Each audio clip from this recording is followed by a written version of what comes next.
Welcome to this training session on SIRE 2.0. Today, we focus on question 5.7.2, a critical element of safety management. The primary objective is to ensure that every seafarer can learn from incidents and near misses to improve safety and pollution prevention. Under the ISM code, companies are required to investigate near misses as hazardous occurrences to maintain a safe working culture. But what exactly is a near miss? It is a sequence of events that could have resulted in loss, prevented only by a fortunate break in that chain.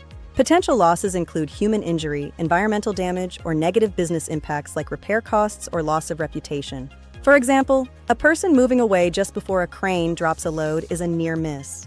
Nothing happened, but it could have been fatal. Another example is discovering an ECDIS scale mismatch hours after departure. The danger has passed, but it must be reported. Your company procedure must describe how to report, document, and investigate these events, regardless of your rank. Timeliness is key. Procedures should define the required time frame for reporting incidents to shore-based management. The level of management responsible for an investigation depends on the severity of the incident or the criteria of the near miss. The process must identify and implement corrective and preventative actions to ensure that the same mistake never happens again. A robust system, whether paper-based or electronic, must track every report from its initial submission through to its final closure. It is vital to communicate the outcome of every investigation to the entire crew. Shared lessons lead to shared safety. During a SIRE 2.0 inspection, the inspector will review your company procedure and select reports from the last few months. They will check if the details were recorded in the correct format and if reports reached the office within the defined timeframes.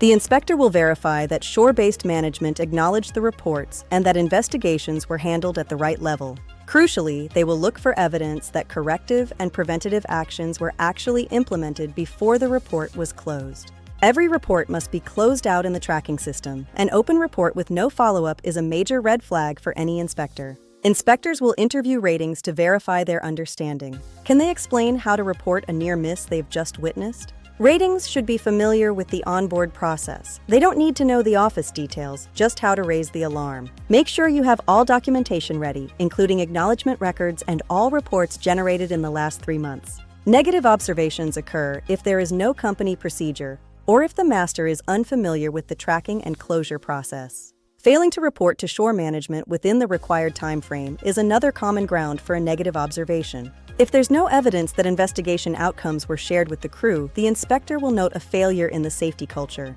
If no near-miss reports were generated in the last 3 months, be prepared to record the date of the very last documented near-miss. Encourage a no-blame culture. Near-miss reporting should be seen as a strength, not a weakness of the vessel's management. Use safety meetings and toolbox talks to discuss recent near-misses. This creates the evidence of communication the inspector needs. Make the reporting process as simple as possible. The more complicated it is, the less likely people are to use it. The master must have a clear overview of all open reports and be able to demonstrate how they are being moved toward closure. Officers play a crucial role in mentoring ratings, ensuring they understand what constitutes a near miss and how to document it. Remember, this isn't just a SIRE requirement, it's a fundamental part of the ISM Code Section 9 for hazardous situations. Refer to industry guidance like the OCIMF and Intertanko guidelines to ensure your program is robust and meaningful. IMO circulars provide clear examples and definitions that can help standardize your vessel's approach to reporting. Before the inspector arrives, conduct a self-audit.